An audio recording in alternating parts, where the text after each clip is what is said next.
Well, hello there. Fancy seeing you in my bedroom.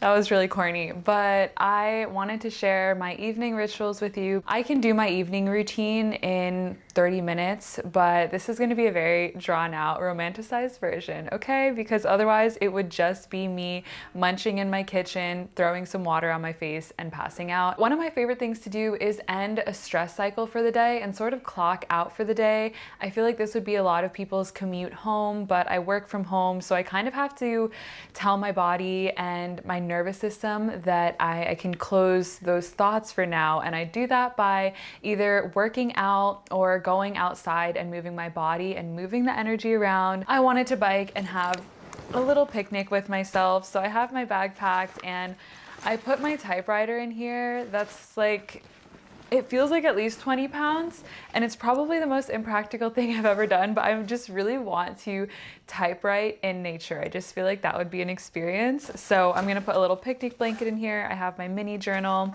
Thank you for being here and joining me, and let's wind down together. It just started torrentially downpouring, and it turns out there is a flood warning in effect for the next 3 days. So I don't think it's gonna hold up at any point. And therefore, I'm just gonna be going downstairs to my covered little deck area, which is fine. This rain is my current mood. I am bleeding and I just feel moody and like everything is kind of bothering me. So I feel content to be in my moodiness when it's raining. Ah, yes. This is just the most casually gorgeous place ever. Wow. And I usually never hang out here because the mosquitoes will attack me, but it's raining, so they're minding their business.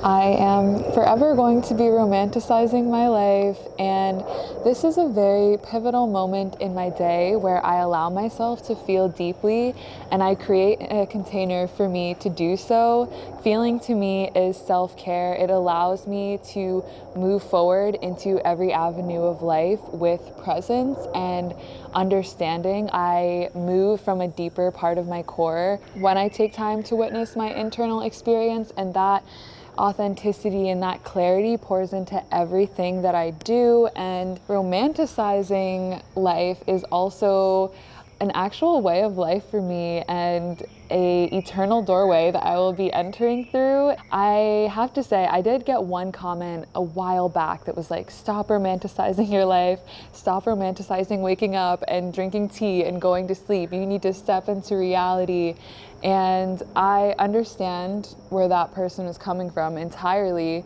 But then I was thinking about how, when I reflect on my past, I've been romanticizing my life since I was young as a means of survival, as a means to arriving at a place that felt better than where I was at. And even when I was like 8 years old, I would run away from my house, and I would even pack my suitcase in a really cute way. Like I would fold my clothes up all nice, and I would put my bunny in a basket and carry it with me and walk all around my neighborhood. I wouldn't even be sad or mad about what was going on in my house. I was literally just like, well, it's time to head out on the frontier of life.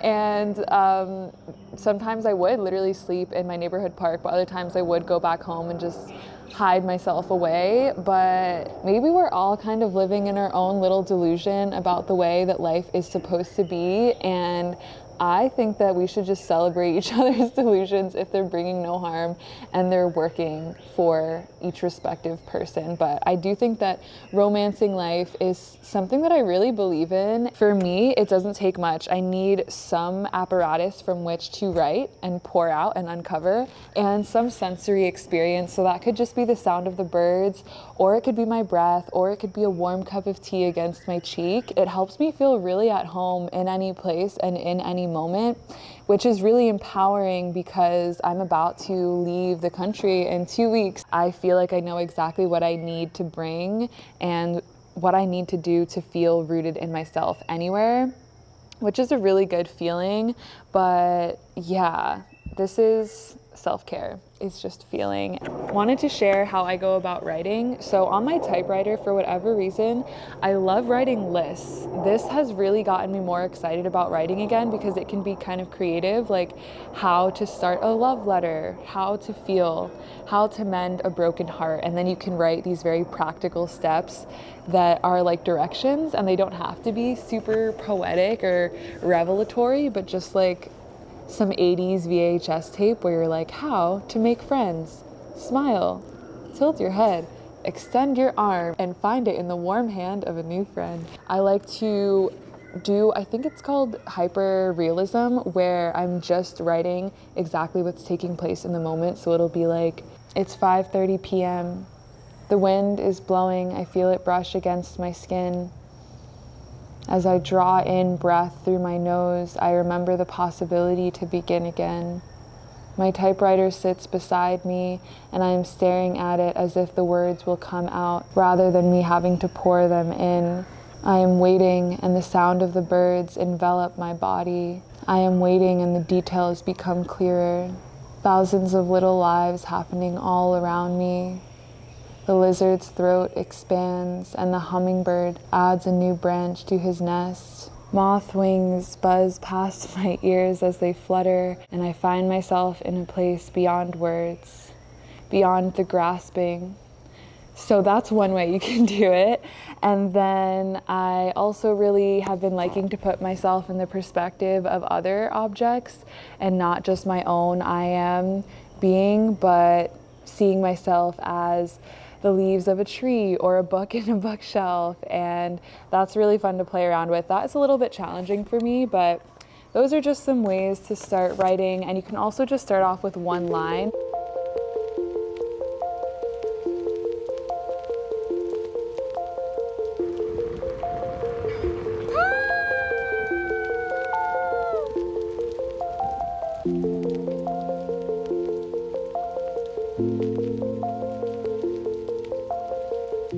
I made some dinner. This took like 5 minutes. I just heated up some soba noodles and then put some coconut aminos and tahini on top, and then added whatever veggies I had, which were cucumber, carrot. I added some pickled ginger. I love cooling veggies like cucumbers when I'm on my moon, and that bike ride was so good. I look forward to that every single day. I just needed to go outside and make sure that I did that because it's the most liberating thing. And every time I go down big hills, I'll just howl and use my voice, and I can't help but beam and smile.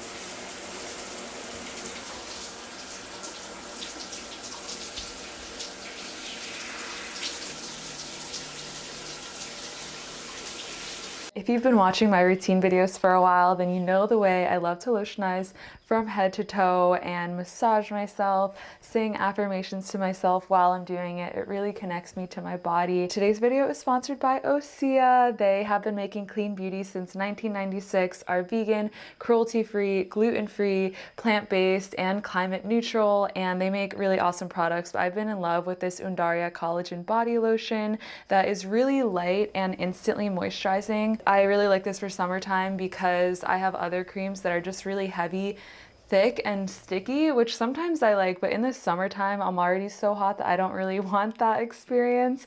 And this has Undaria seaweed in it. It has vegan collagen, turmeric, peptides, and hyaluronic acid. So it's just so quickly moisturizing, and I love the way that it instantly brightens and smooths the look of my skin. It's also available in scented and fragrance-free for anyone who has sensitive skin, and is clinically proven to instantly increase skin hydration, visibly firm skin in just 4 hours, and reduce visual dryness by 86% immediately. So if you would like to check them out for a limited time, you can get 10% off with my code HITOMIUCBL. They will be the first link in my description box down below.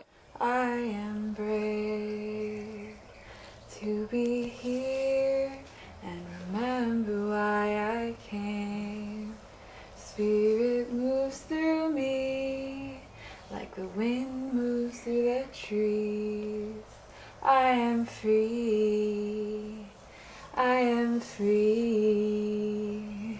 So I like to use a pre-cleanser. This is the dermalogical one, and I just get my face slightly damp and it just removes everything. And then I'm cleansing again with just a random cleanser. Any cleanser that isn't too harsh on my skin works for me, to just make sure I'm getting all the dirt out of there but not drying or stripping my skin. Now my skin is feeling extra clean. I'm just gonna go in with some retinol. Now I do skin cycling. I've mentioned it before. The first night I exfoliate, the second night I use a retinol or vitamin C or copper peptides, and then the last 2 nights I will just moisturize and do recovery. I like to just put oils on my face for hyperpigmentation, like rosehip oil or jojoba oil, and tonight is my retinol night, but that's basically what I do. And then I just moisturize. Yeah, that is my skincare. And sometimes I like to do massage. Sometimes I'll use my gua sha, but I don't always remember to do it. I like to take my little knuckles and do a little bit of this and really work into the cheekbone there. It just feels so good. And with my gua sha, I'll work all the way down like this, going all the way down. And this feels amazing. Even just putting the gua sha here, it doesn't just have to be for the face. And I also like to massage my chest a little bit, like right here. There is some muscle tendon here. And when I move my fingers in there, it just feels amazing. But you can use the gua sha in other places, and that is incredible. If you have a body, just do that. Just give yourself a little massage there. It's good. And then I like to massage the bridge of my nose and with light pressure push down on my eyebrows and make my way to my temples. And this feels incredible. This isn't for anything specific, but it just feels so good. And then also sometimes when I'm applying my creams and stuff, I'll slightly slap my face because I feel like it just activates the chi energy and helps, I don't know, it just feels really nice. And so I'll just do a little bit of that. And it's mostly because I saw these Korean women with really nice skin doing that in a hostel I stayed in, and they would slap their faces really hard for long periods of time, and I would just watch them in awe. And then to massage the inside of my cheek, this might look a little bit weird, but I put my thumb on the inside of my cheek, fingers on the outside, and I just massage, getting in there. I like to put some chapstick on my lips. I like a little shea butter on my lips, and then I floss. I've gotten so much better at flossing lately because I wear Invisalign, so I have to do that 3 to 4 times a day. And I sometimes like to dip my floss in a little bit of toothpaste. This is coconut floss, and I go in each divot. So if, like, you know how your gum is like that in between each tooth, I make sure to get into one side and then the other really well, so I'm getting like really in there. I don't know if that makes sense, but anyway, I'm gonna floss, and that's pretty much all of my skincare, beauty care things. I am so happy to be in bed right now, and I am about to play a really cute show that I discovered. It's called The Makanai, Cooking for the Maiko House, and it's in Japanese. There's English subtitles, It is just really wholesome and has really beautiful cinematography, or at least it's inspiring me right now. I feel like it's a wholesome, safe space, and I'm going to be answering some emails and doing some research on my travels while I watch this. I am one of those people who kind of likes to have some background noise sometimes, and especially if it's in a different language, it's really comforting. But I don't have a full set routine. I'm just on my moon right now and want to be cozy, but some nights I really, especially in the summer, love to make bonfires with my friends and like to bike around at night and walk around and be lingering in the evening. It just feels really nostalgic. I just feel so alive when I'm around at night, especially when the moon is fuller, because then everything is really illuminated. That is an alternate ending to this video. And I did eat 3 bowls of popcorn that I finished. I also have a kombucha. This one is lemon, ginger, and raspberry. Honestly, kind of a weird mix with popcorn and kombucha, but I'm very content. It feels like using screen time for good, where I'm actually just being productive and stimulating creativity and manifestation and planning my life out in a way that feels really fun and exciting.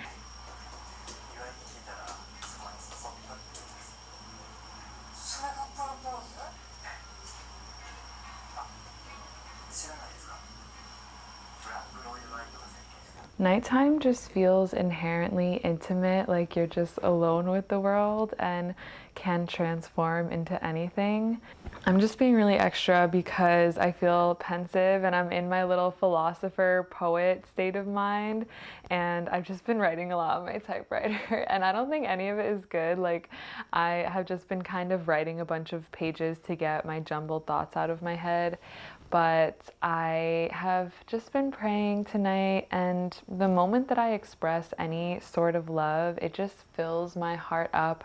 If you want to feel love in this moment, express it to someone else, send it out to someone else, and you will be enveloped, because I think it's really our natural state of being. The fact that it feels so good and makes me feel like every timeline is open to me is proof enough that I'm meant to be loving and sharing the experience of love and warmth in any way that I can. I was honestly feeling really heavy today because I'm on my moon, and every single time I'm on my cycle, it brings some kind of wisdom. I call it my womb wisdom, and it's just, for me, it's either a past lover or some familial wounds. It's like the deepest forms of love and intimacy I've had are still there being processed in some ways. And sometimes it's really light, beautiful revelations, and other times it's unhealed stories, and I'm just present with them. But I felt angry today about different things that happened in my childhood, and I'm actually reading a book that's an expose on a cult that my parents were in, and I'm not going to get into that because that's a whole video, but I will have the video titled down below if you're curious, and if you have any information on that, I'd love to know. But just seeing how my parents were victims and how that just infiltrated down into my childhood and the experiences that I had, and I felt my mom doesn't have her memory, and so I'm looking for answers as to why this happened to her, because it doesn't run in our family, and there's all these mysteries and all these secrets, and I felt like I wanted to find someone to blame, and I was writing about that today.